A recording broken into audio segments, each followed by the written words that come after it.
ይሄ እፎይ የማያመጣብን ጣጣ የለም። እግዚኦ እግዚኦ እግዚኦ እግዚኦ እግዚኦ። ሊጡን ያቦካሉ። ሊጡን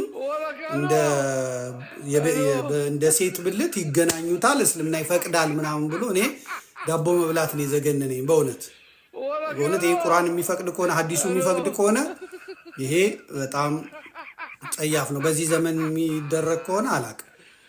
እና ዳቦ ቤት መብላት ነው በቃ። እንግዲህ ሌላ ምን ይደረጋል? ምን አማራጭ በእውነት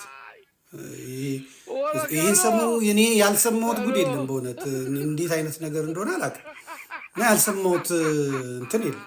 ይህን እኔ ድሮ አላውቅም በእውነት እኔ አላውቅም። ድሮ አላውቅም። እነሱ አሁን ከወዳጅህ በቃ ለክርስቲያኑ ምናምን መሸጥ ለመግዛት ግን እስላም ጋር ሄደህ የሚሉት ነገር አለ።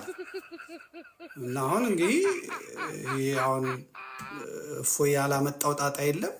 ሊጥ ተደርጎ አሁን ሊጥ ተደርጎ እሺ፣ በዛ ተቀላቅሎ ዳቦ ቤት ይሸጣሉ። ምንድን ነው